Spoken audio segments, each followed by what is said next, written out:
Good morning, good afternoon, and good evening for another very special edition of WOWSA Live with our host, Ned Dennison. Ned? Hello, everyone. I'm the chairperson of the International Marathon Swimming Hall of Fame. We have one of our honorees with us today, the famous Dutch swimmer, Johannes Schans. Johan, please say hello to everyone. Hello, everybody. Can you tell everybody about your early pool swimming career and bring us up to your time at the 1968 Olympics? Yes, of course. I started to be a soccer player, a football player in Holland, in Utrecht, where I used to live, and I was a goalkeeper. After that, I had a trainer who was very interested in swimming, and he asked me to start swimming at 14. So I started swimming only when I was 14 years of age, and I never heard of how good I was in swimming. I liked it very much, but I wasn't that good, I thought. But the next year, I already won the Dutch title 400 meters freestyle under 60. That was age group swimming. And then it went so good that I was a member of the Dutch swimming team from 65 until 69. And I went to the Olympic Games, but I only had just one 400-meter champion record for under 16. And I've always been second in men's swimming. And that means swimming from 200 meters until the 1500 meters. And I was no longer swimming than 1500 meters then. And now it's something else. But we also had a prize. I also won a prize in swimming distance. The prize of the best swimmer in distance swimming in Holland. In 65, I won that prize, and in 67. In 67, I was a member of the Dutch team who made a trip through east of Europe to be prepared for the Olympic Games in Mexico in 68. And then I made it to go to the Olympics in Mexico, and that was in 68, of course. And I only swam the relay, I thought, but I always also could swim the 200 meter freestyle man individually. During the Olympic Games, I was very interested also in swimming long distance. And I started to swim long distance in 69. And my first race in Canada was then in 69 in the race in Chicoutimi, from Bagotville to Chicoutimi, and that was in the province of Quebec. And I swam 6 hours, but it was so cold, I was almost freezing. And my trainer said, and that was Herman Willemse, he was 5 times world champion, he said, "Oh, there are a lot of races coming, man, don't be afraid." And the second race, I also swam in the 24 hours of La Touque. There were 2 swimmers in a relay team. And I swam with Mohamed Kami. And we swam 500 meters each. And then for 24 hours,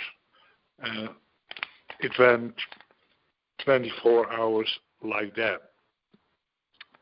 After that, I won the Hamilton 10 miles in Ontario, and that was my first race in 69, then I won the 10 miles, of course, in the new world record of that.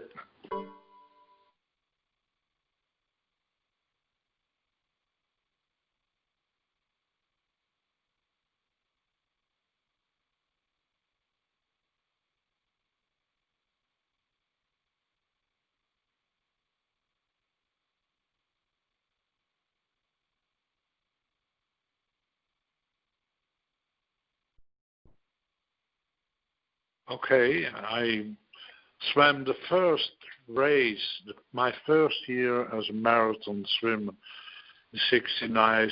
I swam with Egyptian Mohamed Kami for 24 hours. We swam in a relay, 500 meters, and then we changed for 24 hours. And we became second in a team. After that, I won the race in Hamilton, the 10-mile race, in a new world record in Hamilton, Ontario. After that race, I swam in Lake St. John, in Quebec, Canada. I became second behind Horacio Iglesias. Well known, he was several times world champion. After that, we swam in Newport, Rhode Island, and I won over there the race in Newport, Rhode Island. We swam around Rhode Island, the one of the smallest provinces of America. After that race, we went to Syria, and I swam in Syria from Jable to Latakia, two places from one to the other. Latakia was bombed in this world, in the how do you call it, was bombed by several times, and we swam there the 30 kilometers, and I won over there that prize. In 1970, I became the world champion after winning a race of Hamilton, Lake St. John, and also in Chicago. And I became first, and behind me was Horacio Iglesias. He became second. In the World Champions long distance swimming in 71, there were only 3 races in Canada, and there were not so many races in that year. And I won the 24 hours with Horacio Iglesias, and I became second in Montreal. There was a race in Men and His World. And after that, I swam Lake St. John, and I became second over there. And the total of the race, I was third in the world. For 1972, I swam with Iglesias again, the 24 hours of Le Touc. We won it 3 times in a row, 71, 72, 73. And then they told me not to swim with Horacio anymore because it was not so interesting, because we won it every year. And I had to swim with another swimmer. And that was an Argentinian swimmer. And we became second in that year. I quit long distance swimming at the end of 74. And in 1975, I became a water polo player and also trainer of a swimming team in Holland. I'm now retired for 5 years, and I was working in a pool as a manager, but I'm retired for 5 years now, and I still like the water, and I'm sailing a lot with my wife and sail along the coast from Holland, Belgium, France, England, and the IJsselmeer, just in the middle of Holland and several islands. And that's the story until now. Johan, when did you understand there was a professional swimming league? Did you know about this before you went to the Olympics? Did Herman tell you about it? What was your introduction to that? My introduction was Herman Willemse. He also swam Atlantic City in the United States. And he told me when I was married in 1969, he came to my marriage and he told me, I've heard you wanted to swim the channel, but I know a better way to make some money to swim in Canada. I can do a lot for you. So I will help you then for 2 years. And he helped me for 2 years. And after that, I swam alone. But he introduced me for long-distance swimming in Canada, America, and all those other countries. And when you were training for the Olympics, you had a certain training you were doing in the pool. How did that change when you moved to the long distance? What did you do differently?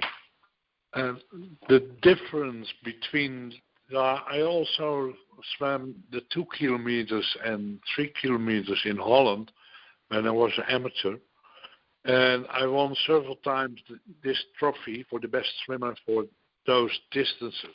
So I knew I was very good in swimming distances, but not so long like in America and Canada.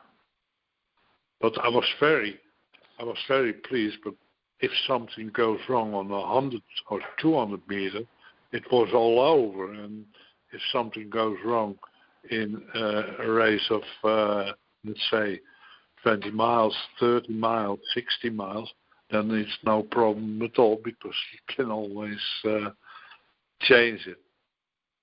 Did you do longer distances? Did you start training alone? What was the difference? The difference between swimmer as amateur and long distance, very long distances, is I trained in the Amsterdam Rhine Canal.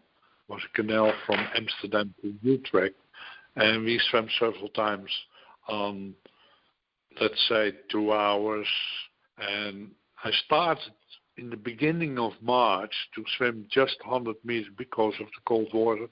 And Herman told me that it was very cold in Canada. It could be very, very cold in Ontario Lake.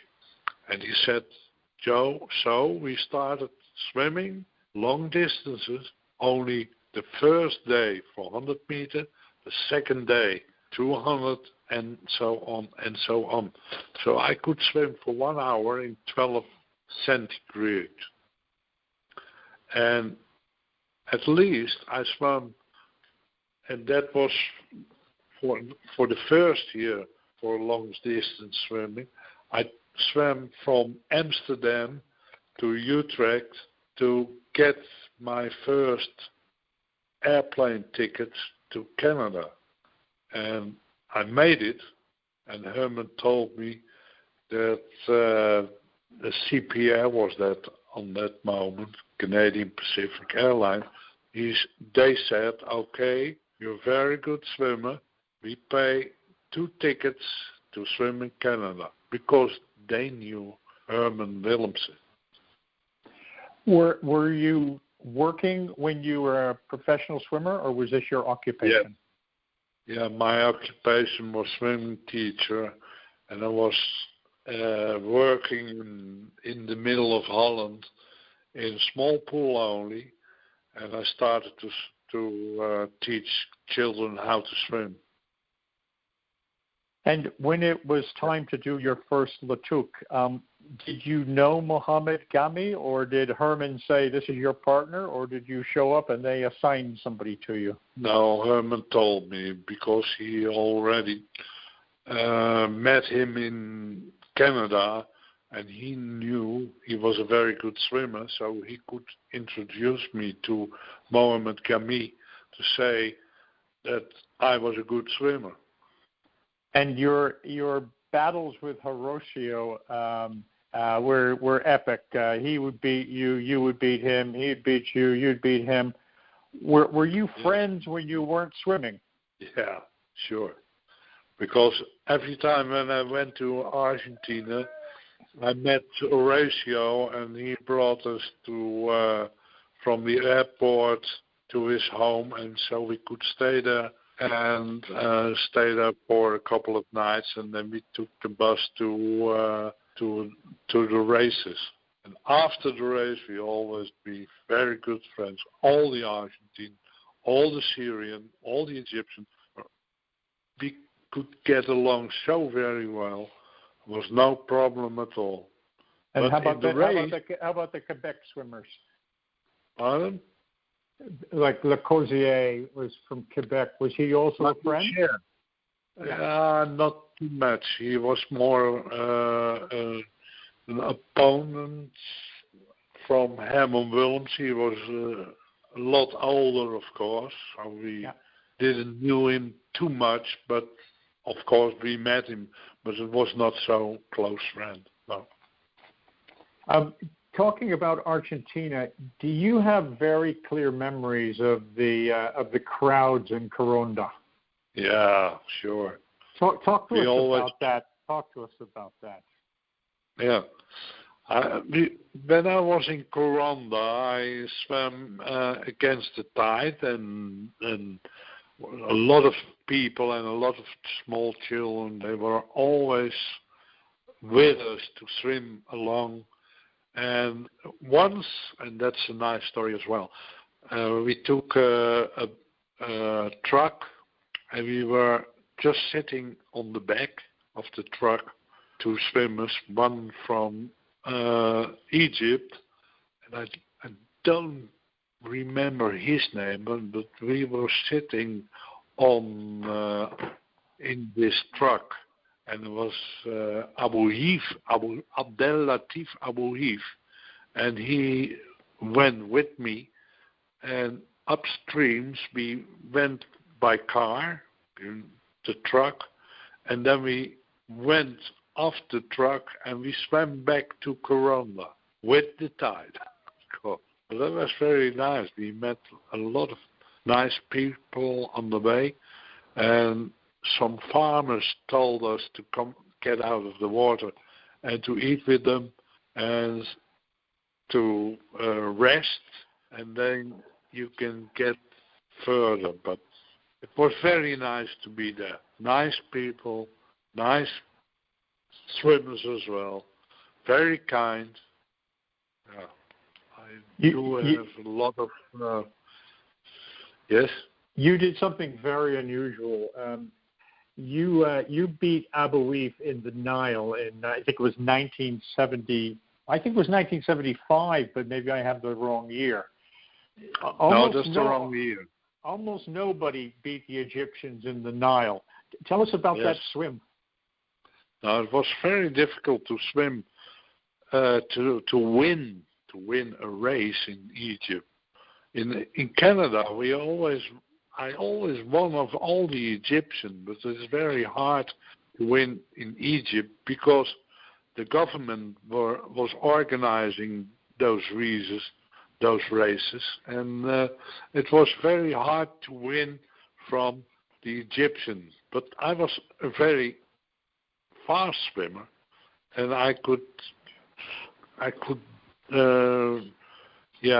win from Abu Hif, but they had some privileges because in the Nile there were a lot of booms because of the dead animals who were floating in the water, and they could keep them in those nets.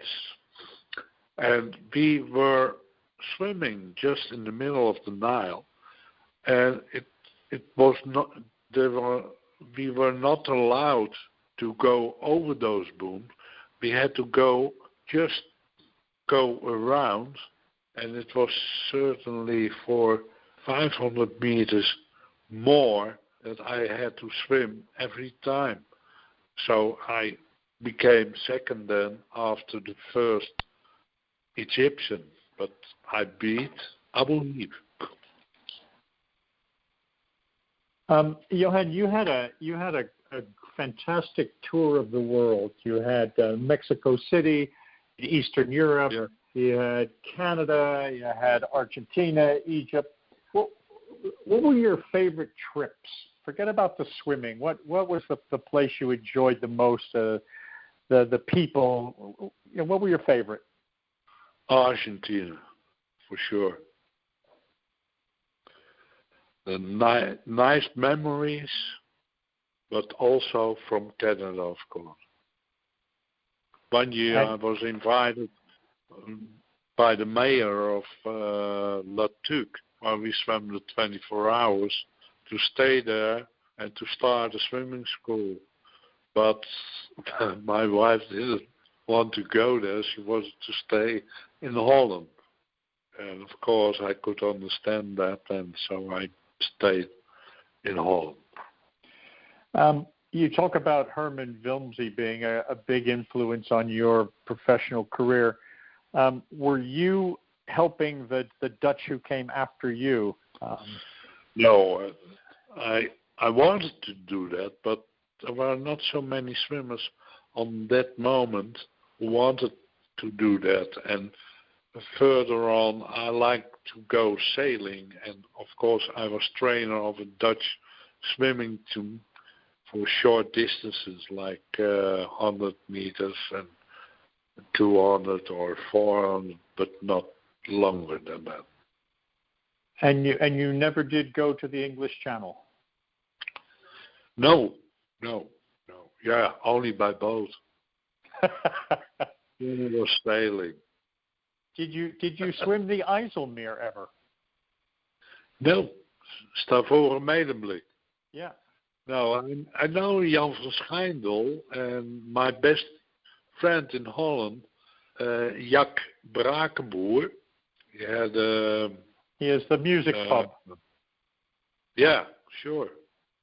And he had a bar over there in Medemblik. You know Medemblik? I met him. He was very nice to me when I went over to do the IJsselmeer. Yeah. And we spent a lot of time at the bar. Yeah, sure. His own bar, eh? Yeah. Yeah, my best friend also. I worked with him in the pool in Holland. But and he's a nice girl. When Herman retired, he took a lot of his money, bought a sailboat, and sailed around the world. Yeah, sure. Do you want to tell us what you did with your winnings? What I did with my winnings, I bought a house, and after that I had to work. Still had to work. I didn't make too much money, not like Herman, because the dollar was more. Was more money than in Dutch money than after that. But there were not so many races anymore, and that was hard to make some money. But I still had very good years, but not like Herman. So, Johan, I want to thank you very, very much for your time today. It's been fantastic to catch up with the career of one of our superstars. So thank you. Yeah. And so, Steve, you can stop the recording now.